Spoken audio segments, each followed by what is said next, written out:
many of you have been asking how I edit my photos and how I process my raw images. So let's get to it. So these are the photos that you saw earlier on. They are straight out of the camera, and the colors are already quite nice actually. So, but you can see that like the horizon isn't straight, and then yeah, this is okay. The colors are good. Then it's pretty okay already, but then you have like a person here, no, then you have like unwanted stuff here. So today I'm going to show you how I edit. So first and foremost, let's start with this photo of the sea. So the first thing that I'll do is I'll straighten the horizon.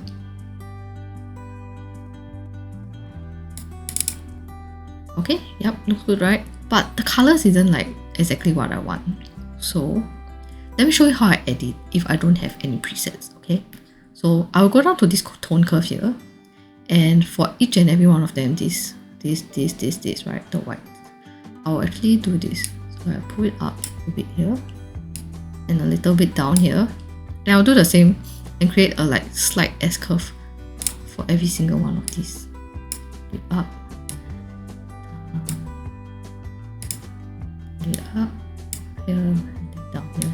You can see that there's a tinge of green coming out of the photo already, and if you realize, most of my photos have this like greenish, bluish tone to it. So yeah, then the blues. Okay, and then we're done there. So you want to see the before after. So this was before and this is after. Okay, you can see that the shadows are a bit darker here because we actually pulled down the shadows. So if you don't want it to be too dark, you can lighten it a bit. Okay, no, not too much red, too much green. Okay, let's leave it as that. Okay, so but it's not like what you've seen right earlier on.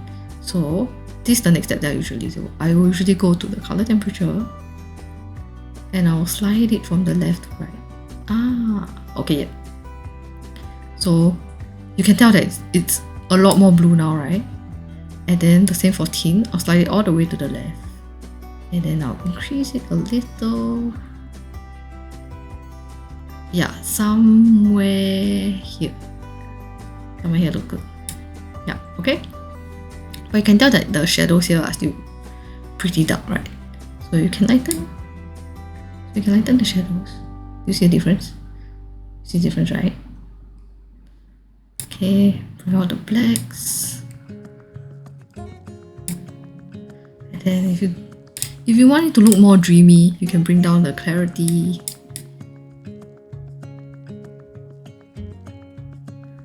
And then decrease the dehaze.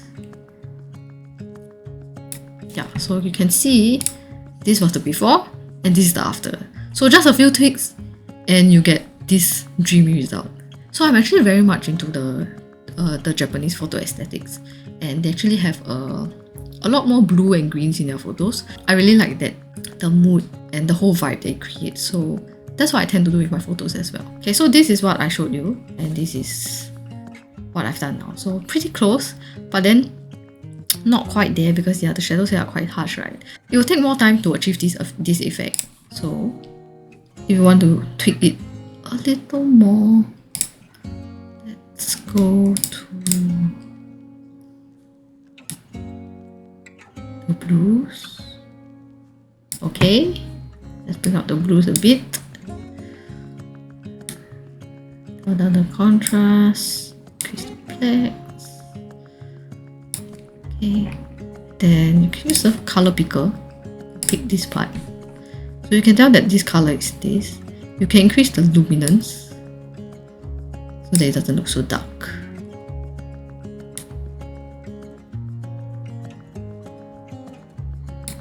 Okay, now you see the difference? Better? So with a few more tweaks, you can actually get as close to this photo as possible, like this. Okay, there you go. Quite close already, right? Yeah, and we only spent a few minutes on this. So let's go to the next photo, which is the mountain. This.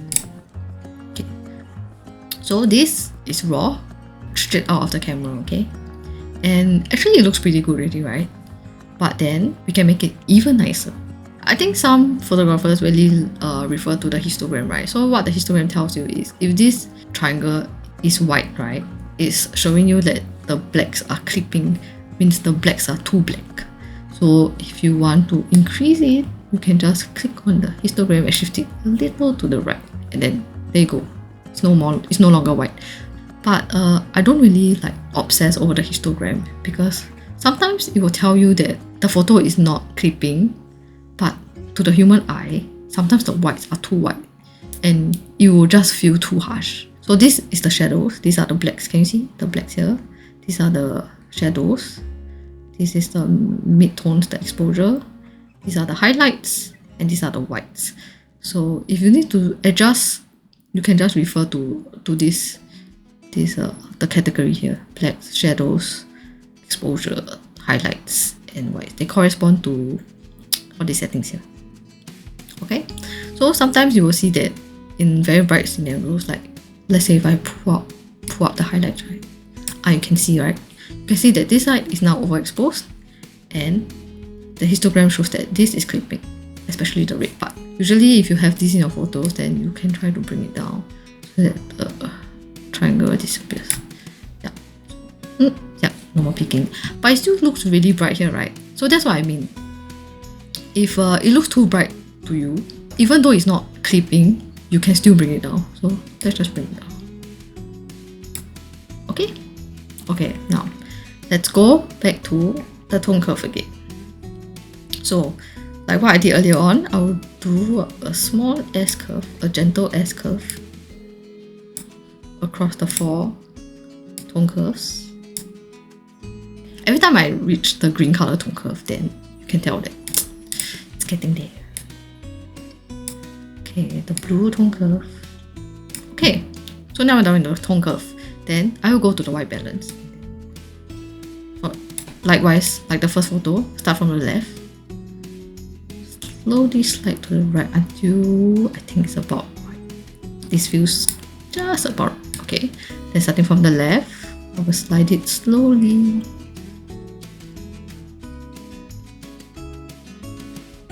Okay, yeah, this feels just about right too. Okay, but then the sun here, still a bit too harsh. So I can either bring it down, and if it's like taking attention away from the image, right, I can just crop it. So just crop it a little tighter. Yeah, there you go. Okay. Then if you think that the shadows are too black, you can bring it up a bit. Right? I can bring out the blacks a bit. But I kind of like it like that. It's like dark. So I'll bring it, dial it back down. Okay, so the whites, can you see? If I increase the whites, okay, so I'm gonna like leave it like that. Okay, now we still can see the sun, bit of the sun, so we crop in a little bit more. Okay, let's take a look at the before and after. So this was before, this is after. So one important thing about editing photos is that I always leave my photos overnight to marinate. And what I mean by marinate is that, so on the day that I edit my photos, I don't export it immediately. I will leave it overnight. I'll open them again the next day, and very often I will find that my edits had too much yellow or too much blue or too much green. So it's important to leave your photos overnight, because after editing for a while, right, your eyes will become tired, and then you can't really see or discern colors that well anymore. So it's important that you leave it overnight and then come back to it the next day. Okay, so that's for the landscape photos. And then now we're going to go to the cafe photos. And the reason why I have 4 cafe photos here is because usually I'll edit on one and then I will apply them across or the similar photos shot in the same location. So it makes the editing process much faster, and it just speeds up your workflow. Okay, you can see, right, there's a button here that I don't want. Okay, so I'm going to make my vertical straight first, and then I'm going to crop in. Maybe somewhere here. I don't know if you can tell, but this table, right, is like, it's not straight. Yeah, I'm going to rotate the horizontals. Can you tell what I'm doing? So it's like shifting the perspective, right? So just now the perspective wasn't that straight. I'm not sure if you could tell. But now that I've shifted it to be straight, this line is not horizontal anymore. So I have to go back and shift it back like this. Better? So much better. So there are instances like this when you are in a confined space, you can't move forward or you can't move back because there's something blocking you in front or there's a wall behind you, and all you can do is to take the photo first like this, right? Or you're using a prime lens, there's no way you can zoom in or out, okay? So in instances like this, right, I will just take the photo first. Just snap the photo and then tweak it in pose, okay? So this is the before.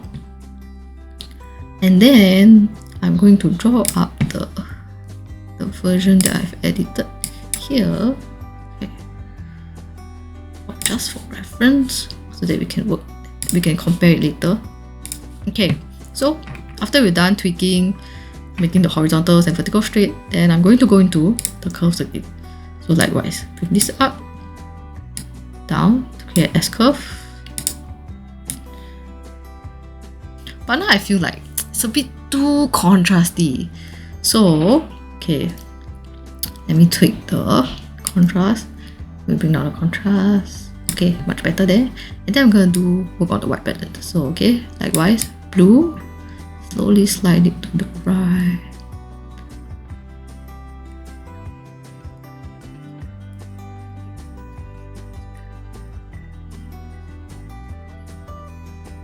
Then maybe you can bring up the shadows, the blacks.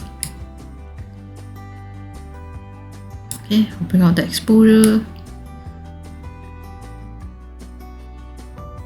Okay, highlights a bit.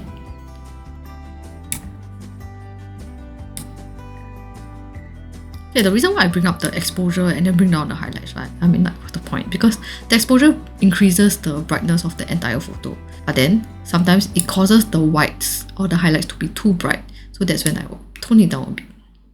Okay? And because I brought out the exposure, right? So now it's looking a bit not contrasty. Now you get what I mean. Okay, I'm going to bring down the shadows again. Okay. So we got something like that. Okay, so this is the before and this is the after. See the difference? So if you compare to what I've edited earlier on, looks like that. Okay, pretty close, right? Pretty close. Usually once I've edited a photo, for a photo in a particular location, right, I will just copy the edits to the other photos that were taken in the same location. So it saves me a lot of time. So what I will do now is I'll select this, select the others, then I will sync. So I will select all of this. Of course, I usually uncheck the transform, the crop, and the remove, and whatever masking, okay, so that it doesn't accidentally bring over these attributes to the new photos. Because although I cropped this photo and I rotated it, I don't necessarily want the same rotation or cropping to be done for the rest of the photos. So I will keep everything else the same, but I will switch this off. This. Okay. Then I'll synchronize. And then let me also synchronize with this. Okay, so now let's take a look. So now I have this photo, right? And I have this photo of the cafe. Okay, then I can like slowly adjust it. So this was after I've applied the edits. This was the original. So you can see already, right, that this was cool also. The raw photo had a cooler tone, while the edited photo has a warmer tone. So what I usually do is, after I edit like this one, right, I'll use this as a reference. So I'll pull this here. And if I'm editing the same photos from the same place, I will usually use one as a reference while I tweak the others so that I can keep the colors consistent. Okay, so yeah, you see that the verticals are not straight? There's one way to fix that. Just go down here to transform, click vertical, and yeah, it's a one-click solution most of the time. Be sure to fix your verticals and horizontals if you want your photos to look more professional. So if I want, I can increase the contrast here. Now this looks nicer if it's a bit more contrasty. Okay, I can bring down the highlights, the windows, can you tell? Yeah, the highlights, can bring down the highlights on the windows. Increase the blacks a bit. Okay, there you go. So before, after, and then I compare it to the earlier photos, and it looks consistent, right? The color looks consistent. So yeah, there you have it. Then now we move on to the food. Okay, this was after I applied the edits, okay? So this was before. This is a little cooler, this warmer, and I actually prefer this tone. The food just looks nicer, more enticing, more delicious, right? But then there's all this stuff that I don't want. So going back to this photo, and I can crop it. So I can crop it.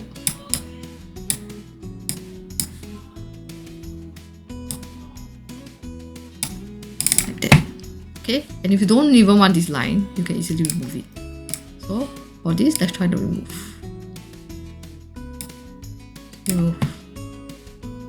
Okay, and then AI has done a pretty decent job of removing that line. And then if you don't want this powder here as well, you can do the same too. Okay, so remove this. Okay, so for little spots like this, sometimes you can just use the healing tool. So if you think this is too bright, bring down the highlights a little. Bring out the shadows a bit, all the blacks. Okay, there you go. Before, after, before, after. And then if you compare it, is it consistent? This perhaps look a little warmer because of the sun. So if you want to make it cooler, you can actually bring down like this. Yeah, right? Yeah, okay, and we're good. So the last one, it's this food photo, right? This was the before and this the after. Okay, so I'm just gonna edit the top here. The table is horizontal. It's up to you, okay? But personal preference, I like things to be like horizontal. Okay? So yeah, I think it looks pretty good already. So that's how I usually edit my photos. If this video has been helpful, do leave me a comment and a thumbs up. And subscribe to my channel for more content like this. Thanks for watching and see you in the next one. Bye!